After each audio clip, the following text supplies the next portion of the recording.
शांताकारं भुजंगशयनं पद्मनाभं सुरेशं विश्वाधारं गगनसदृशं मेघवर्णं शुभांगं लक्ष्मीकान्तं कमलनयनं योगिभिध्यानगम्यं वंदे विष्णुभवभयहरं सर्वलोकैकनाथं। मंगलम भगवान विष्णु मंगलम गरुड़ध्वज मंगलम पुंडरीकाक्ष मंगलाय तनोहरि। ओम नमो भगवते वासुदेवाय। आज का दिन आप सभी के लिए मंगलमय हो। आइए सुनते हैं सावन मास कथा का 27वां अध्याय। श्रीमद् भागवत महापुराण की कथा में आगे से सुखदेव जी कहते हैं, परीक्षित, भगवान श्री कृष्ण की प्रत्येक पत्नी के गर्भ से 10-10 पुत्र उत्पन्न हुए। वे रूप, बल आदि गुणों में अपने पिता भगवान श्री कृष्ण से किसी बात में कम न थे। राजकुमारियां देखती थी कि भगवान श्री कृष्ण हमारे महल से कभी बाहर नहीं जाते, सदा हमारे पास ही बने रहते हैं। इससे वे यही समझती कि भगवान श्री कृष्ण को मैं ही सबसे प्यारी हूँ। परीक्षित, सच पूछो तो वे अपने पति भगवान श्री कृष्ण का तत्व, उनकी महिमा नहीं समझती थीं। वे सुंदरियां अपने आत्मानंद में एक रस स्थित भगवान श्री कृष्ण के कमल कली के समान सुंदर मुख, विशाल बाहु, कर्ण स्पर्शी नेत्र, प्रेम भरी मुस्कान और मधुर वाणी से स्वयं ही मोहित रहती थीं। वे अपने श्रृंगार संबंधी हाव भावों से उनके मन को अपनी ओर खींचने में समर्थ न हो सकी। वे 16,000 से अधिक थीं।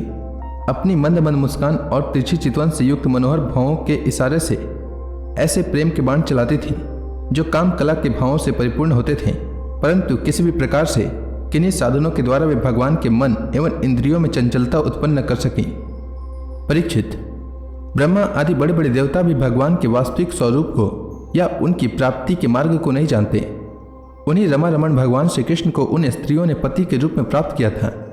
अब नित्य निरंतर उनके प्रेम और आनंद की अभिवृद्धि होती रहती थी और वे प्रेम भरी मुस्कुराहट, मधुर चितवन, नव समागम की लालसा आदि से भगवान की सेवा करती रहती थी। उनमें से सभी पत्नियों के साथ सेवा करने के लिए सैकड़ों दासियां रहती। फिर भी जब उनके महल में भगवान पधारते तब वे स्वयं आगे जाकर आदरपूर्वक उन्हें लिवा लाती, श्रेष्ठ आसन पर बैठाती, उत्तम सामग्रियों से उनकी पूजा करती, चरण कमल पखारती, पान लगाकर खिलाती, पांव दबाकर थकावट दूर करती, पंखा झलती, चंदन आदि लगाती, फूलों के हार पहनाती और अनेक प्रकार के भोजन कराकर अपने हाथों से भगवान की सेवा करती। परीक्षित, मैं कह चुका हूं कि भगवान श्री कृष्ण की प्रत्येक पत्नी के 10-10 पुत्र थे। उन रानियों में 8 पटरानियां थीं जिनके विवाह का वर्णन मैं पहले कर चुका हूं। अब उनके प्रद्युम्न आदि पुत्रों का वर्णन करता हूं। रुक्मिणी के गर्भ से 10 पुत्र हुए। प्रद्युम्न, चारुदेषण, सुदेषण, पराक्रमी चारुदेह, सुचारु, चारुगुप्त, भद्रचारु, चारुचंद्र, विचारु और 10वां चारु। ये अपने पिता भगवान श्री कृष्ण से किसी बात में कम न थे। सत्यभामा के भी 10 पुत्र थे।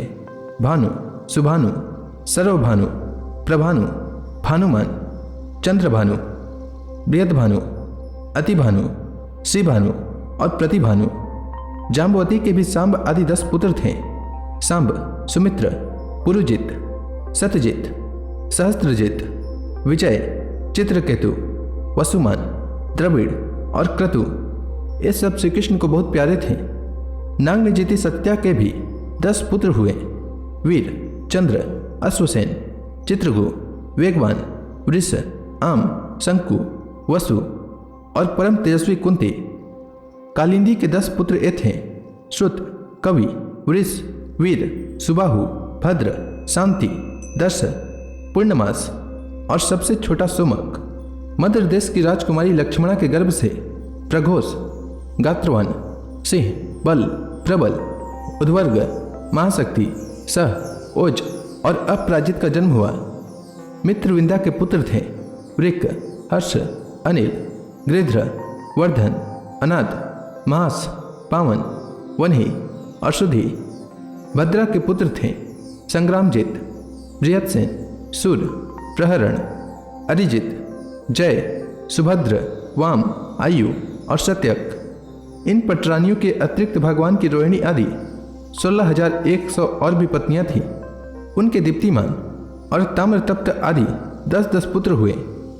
रुक्मिणी नंदन प्रद्युम्न का मायावती रति के अतिरिक्त भोजकट नगर निवासी रुक्मी की पुत्री रुक्मवती से भी विवाह हुआ। उसके गर्भ से परम बलशाली अनिरुद्ध का जन्म हुआ। परीक्षित, श्री कृष्ण के पुत्रों की माताएं ही 16,000 से अधिक थीं। इसलिए उनके पुत्र पौत्रों की संख्या करोड़ों तक पहुंच गई। राजा परीक्षित ने पूछा, परम ज्ञानी मुनीश्वर, भगवान श्री कृष्ण ने रणभूमि में रुक्मी का बड़ा तिरस्कार किया था, इसलिए वह सदा इस बात की घात में रहता था कि अवसर मिलते ही श्री कृष्ण से उसका बदला लूं और उनका काम तमाम कर डालूं। ऐसी स्थिति में उसने अपनी कन्या रुक्मवती अपने शत्रु के पुत्र प्रद्युम्न जी को कैसे ब्याह दी? कृपा करके बतलाइए। दो शत्रुओं में श्री कृष्ण और रुक्मी में फिर से परस्पर वैवाहिक संबंध कैसे हुआ? आपसे कोई बात छिपी नहीं है, क्योंकि योगी जन भूत भविष्य और वर्तमान की सभी बातें भली भांति जानते हैं। उनसे ऐसी बातें भी छिपी नहीं रहती जो इंद्रियों से परे है, बहुत दूर है अथवा बीच में किसी वस्तु की आड़ होने के कारण नहीं दिखती। श्री सुखदेव जी कहते हैं, परीक्षित, प्रद्युम्न जी मूर्तिमान कामदेव थे। उनके सौंदर्य और गुणों पर रिझकर रुक्मवती ने स्वयंवर में उन्हीं को वरमाला पहना दी। प्रद्युम्न जी ने युद्ध में अकेले ही वहां इकट्ठे हुए नरपतियों को जीत लिया और रुक्मवती को हर लाए। यद्यपि भगवान श्री कृष्ण से अपमानित होने के कारण रुक्मी के हृदय की क्रोधाग्नि शांत नहीं हुई थी, वह अब भी उनसे वैर गांठे हुए था। फिर भी अपनी बहन रुक्मिणी को प्रसन्न करने के लिए उसने अपने भांजे प्रद्युम्न को अपनी बेटी ब्याह दी। परीक्षित, 10 पुत्रों के अतिरिक्त रुक्मिणी जी के एक परम सुंदरी बड़े बड़े नेत्रों वाली कन्या थी। उनका नाम था चारुमती। कृतवर्मा के पुत्र बलि ने उनके साथ विवाह किया। परीक्षित, रुक्मी का भगवान श्री कृष्ण के साथ पुराना वैर था। फिर भी अपनी बहन रुक्मिणी को प्रसन्न करने के लिए उसने अपनी पौत्री रोचना का विवाह रुक्मिणी के पौत्र अपने नाती अनिरुद्ध के साथ कर दिया। यद्यपि रुक्मी को इस बात का पता था कि इस प्रकार का विवाह संबंध धर्म के अनुकूल नहीं है, फिर भी स्नेह बंधन में बंधकर उसने ऐसा कर दिया। परीक्षित, अनिरुद्ध के विवाहोत्सव में सम्मिलित होने के लिए भगवान श्री कृष्ण, बलराम जी, रुक्मिणी जी, प्रद्युम्न, सांब आदि द्वारकावासी भोजकट नगर में पधारे। जब विवाहोत्सव निर्विघ्न समाप्त हो गया, तब कलिंग नरेश आदि घमंडी नरपतियों ने रुक्मी से कहा कि तुम बलराम जी को पासों के खेल में जीत लो। राजन, बलराम जी को पासे डालने तो आते नहीं, परंतु उन्हें खेलने का बहुत बड़ा व्यसन है। उन लोगों के बहकाने से रुक्मी ने बलराम जी को बुलवाया और वह उनके साथ चौसर खेलने लगा। बलराम जी पहले 100, फिर 1000 और इसके बाद 10,000 मोहरों का दांव लगाया। उन्हें रुक्मी ने जीत लिया। रुक्मी की जीत होने पर कलिंग नरेश दांत दिखा दिखाकर ठहाका मारकर बलराम जी की हंसी उड़ाने लगा। बलराम जी से वह हंसी सहन न हुई, वे कुछ चिढ़ गए। इसके बाद रुक्मी ने 1,00,000 मोहरों का दांव लगाया। उसे बलराम जी ने जीत लिया, परंतु रुक्मी धूर्ता से यह कहने लगा कि मैंने जीता है। इस पर श्रीमान बलराम जी क्रोध से तिलमिला उठे। उनके हृदय में इतना क्षोभ हुआ मानो पूर्णिमा के दिन समुद्र में ज्वार आ गया हो। उनके नेत्र एक तो स्वभाव से ही लाल लाल थे, दूसरे अत्यंत क्रोध के मारे वे और भी दहक उठे। अब उन्होंने 10 करोड़ मोहरों का दांव रखा। इस बार भी द्युत नियम के अनुसार बलराम जी की ही जीत हुई, परंतु रुक्मी ने छल करके कहा, मेरी जीत है। इस विषय के विशेषज्ञ कलिंग नरेश आदि सभासद इसका निर्णय कर दें। उस समय आकाशवाणी ने कहा, यदि धर्मपूर्वक कहा जाए तो बलराम जी ने ही यह दांव जीता है। रुक्मी का यह कहना सरासर झूठ है कि उसने जीता है। एक तो रुक्मी के सिर पर मौत सवार थी और दूसरे उसके साथी दुष्ट राजाओं ने भी उसे उभार रखा था। इससे उसने आकाशवाणी पर कोई ध्यान न दिया और बलराम जी की हंसी उड़ाते हुए कहा, बलराम जी, आखिर आप लोग वन वन भटकने वाले ग्वाले ही तो ठहरे। आप पासा खेलना क्या जाने? पासों और बाणों से तो केवल राजा लोग ही खेला करते हैं, आप जैसे नहीं। रुक्मी के इस प्रकार आक्षेप और राजाओं के उपहास करने पर बलराम जी क्रोध से आग बबला हो उठे। उन्होंने एक मुदगर उठाया और उस मांगलिक सभा में ही रुक्मी को मार डाला। पहले कलिंग नरेश दांत दिखा दिखा कर हंसता था, अब रंग में भंग देखकर वहां से भागा, परंतु बलराम जी ने 10 ही कदम पर उसे पकड़ लिया और क्रोध से उसके दांत तोड़ डाले। बलराम जी ने अपने मुदगर की चोट से दूसरे राजाओं की बाह, जांघ और सिर आदि तोड़ फोड़ डाले। वे खून से लथपथ और भयभीत होकर वहां से भागते बने। परीक्षित, भगवान श्री कृष्ण ने यह सोचकर कि बलराम जी का समर्थन करने से रुक्मिणी जी अप्रसन्न होंगी और रुक्मी के वध को बुरा बतलाने से बलराम जी रुष्ट होंगे, अपने साले रुक्मी की मृत्यु पर भला बुरा कुछ भी न कहा। इसके बाद अनिरुद्ध जी का विवाह और शत्रु का वध दोनों प्रयोजन सिद्ध हो जाने पर भगवान के आश्रित बलराम जी आदि यदुवंशी नवविवाहिता दुल्हन रोचना के साथ अनिरुद्ध जी को श्रेष्ठ रथ पर चढ़ाकर भोजकोट नगर से द्वारकापुरी को चले आए। राजा परीक्षित ने श्री सुखदेव जी से पूछा, महायोग संपन्न मुनीश्वर, मैंने सुना है कि यदुवंश शिरोमणि अनिरुद्ध जी ने बाणासुर की पुत्री उषा से विवाह किया था और इस प्रसंग में भगवान श्री कृष्ण और शंकर जी का बहुत बड़ा घमासान युद्ध हुआ था। आप कृपा करके यह वृतांत विस्तार से सुनाइए। श्री सुखदेव जी ने कहा, परीक्षित, महात्मा बलि की कथा तो तुम सुन ही चुके हो। उन्होंने वामन रूपधारी भगवान को सारी पृथ्वी का दान कर दिया था। उनके 100 लड़के थे। उनमें सबसे बड़ा था बाणासुर। दैत्यराज बलि का औरस पुत्र बाणासुर भगवान शिव की भक्ति में सदा रत रहता था। समाज में उसका बड़ा आदर था। उसकी उदारता और बुद्धिमत्ता प्रशंसनीय थी। उसकी प्रतिज्ञा अटल होती थी और सचमुच वह बात का धनी था। उन दिनों वह परम रमणीय शोणितपुर में राज्य करता था। भगवान शंकर की कृपा से इंद्रादि देवता नौकर चाकर की तरह उसकी सेवा करते थे। उसके 1000 भुजाएं थी। एक दिन जब भगवान शंकर तांडव नृत्य कर रहे थे, तब उसने अपने 1000 हाथों से अनेकों प्रकार के बाजे बजाकर उन्हें प्रसन्न कर लिया। सचमुच भगवान शंकर बड़े ही भक्तवत्सल और शरणागत रक्षक हैं। समस्त भूतों के एकमात्र स्वामी प्रभु ने बाणासुर से कहा, तुम्हारी जो इच्छा हो मुझसे मांग लो। बाणासुर ने कहा, भगवान, आप मेरी नगर की रक्षा करते हुए यहीं रहा करें। एक दिन बल पौरुष के घमंड में चूर बाणासुर ने अपने समीप ही स्थित भगवान शंकर के चरण कमलों को सूर्य के समान चमकीले मुकुट से छूकर प्रणाम किया और कहा, देवाधिदेव, आप समस्त चराचर जगत के गुरु और ईश्वर हैं। मैं आपको नमस्कार करता हूँ। जिन लोगों के मनोरथ अब तक पूरे नहीं हुए हैं, उनको पूर्ण करने के लिए आप कल्प वृक्ष हैं। भगवान, आपने मुझे 1000 भुजाएं दी है, परंतु वे मेरे लिए केवल भार रूप हो रही है, क्योंकि त्रिलोकी में आपको छोड़कर मुझे अपनी बराबरी का कोई वीर योद्धा ही नहीं मिलता जो मुझसे लड़ सके।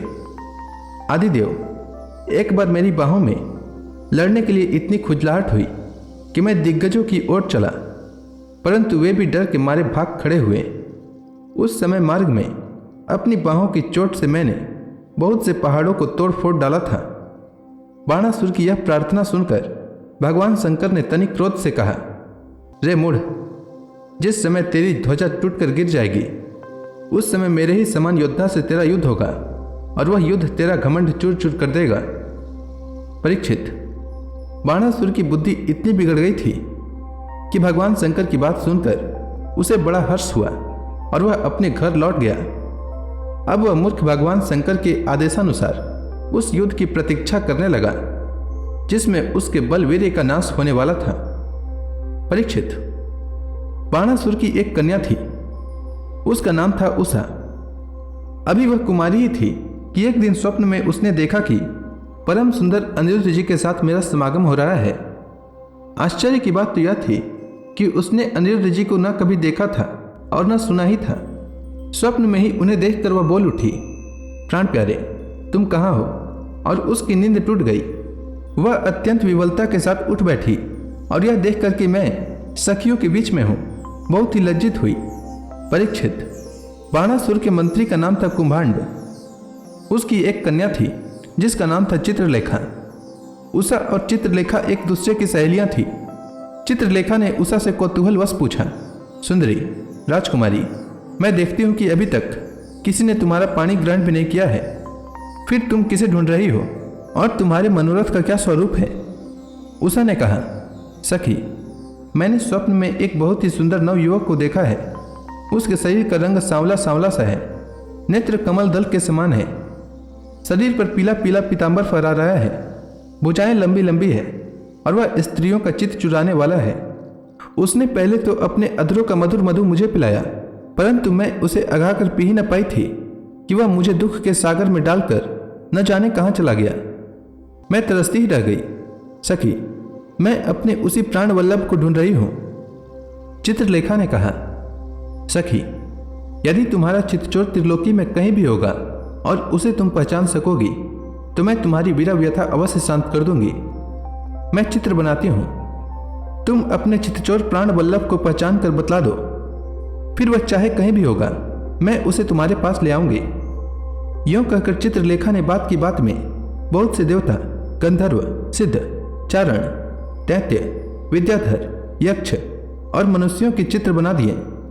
मनुष्यों में उसने वृष्णिवंशी वसुदेव जी के पिता सूर्य, स्वयं वसुदेव जी, बलराम जी और भगवान श्री कृष्ण आदि के चित्र बनाए। प्रद्युम्न का चित्र देखते ही उषा लज्जित हो गई।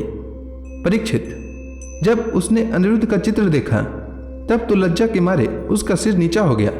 फिर मंद मंद मुस्कुराते हुए उसने कहा, मेरा वह प्राण बल्लभ यही है, यही है।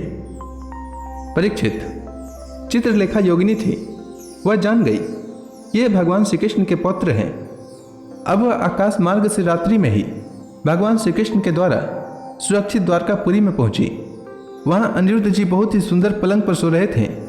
चित्रलेखा योग सिद्धि के प्रभाव से उन्हें उठाकर शोणितपुर ले आई और अपनी सखी उषा को उसके प्रियतम का दर्शन करा दिया। अपने परम सुंदर प्राण वल्लभ को पाकर आनंद की अधिकता से उसका मुख कमल प्रफुल्लित हो उठा और वह अनिरुद्ध जी के साथ अपने महल में विहार करने लगी। परीक्षित, उसका अंतःपुर इतना सुरक्षित था कि उसकी ओर कोई पुरुष झांक तक नहीं सकता था।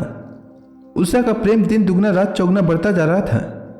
वह बहुमूल्य वस्त्र, पुष्पों के हार, इत्र फुलेल, धूपदीप, आसन आदि सामग्रियों से, सुमधुर पेय, भोज्य और भक्ष्य पदार्थों से तथा मनोहर वाणी एवं सेवा शुश्रूषा से अनिरुद्ध जी का बड़ा सत्कार करती।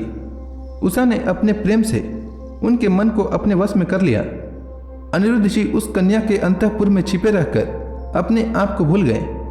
उन्हें इस बात का भी पता न चला कि मुझे यहाँ आए कितने दिन बीत गए। परीक्षित, यदु कुमार अनिरुद्ध जी के सहवास से उषा का कुंवारापन नष्ट हो चुका था। उसके शरीर पर ऐसे चिन्ह प्रकट हो गए जो स्पष्ट इस बात की सूचना दे रहे थे और जिन्हें किसी प्रकार छिपाया नहीं जा सकता था। उषा बहुत प्रसन्न भी रहने लगी। पहरेदारों ने समझ लिया कि इसका किसी न किसी पुरुष से संबंध अवश्य हो गया है।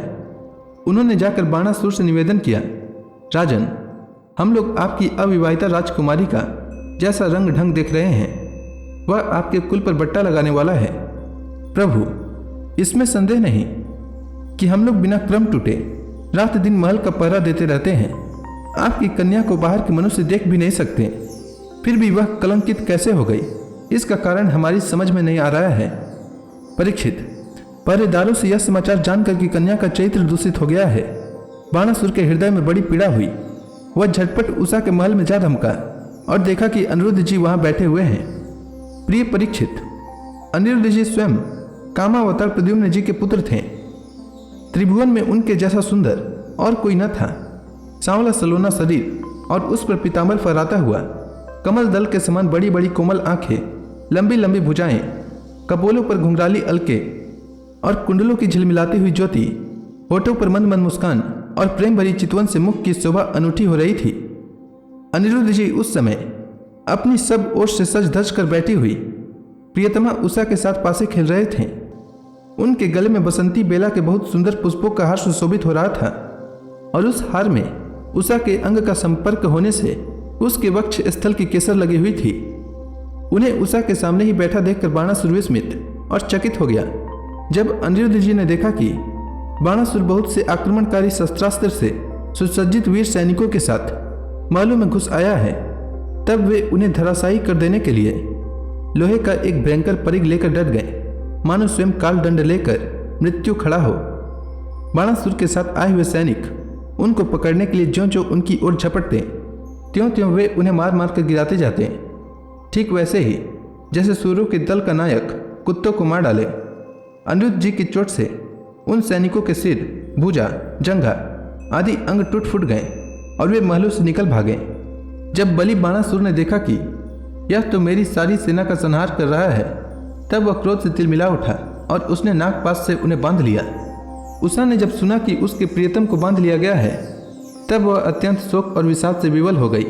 उसके नेत्रों से आंसू की धारा बहने लगी, वह रोने लगी। तो इसी के साथ यह अध्याय समाप्त हुआ। इसके आगे की कथा मैं कल के अध्याय में सुनाऊंगा। तब तक के लिए भगवान हरि का नाम लेते रहें। तो प्रेम से बोलिए भगवान विष्णु की जय, श्री कृष्ण भगवान की जय, समस्त देवी देवताओं की जय।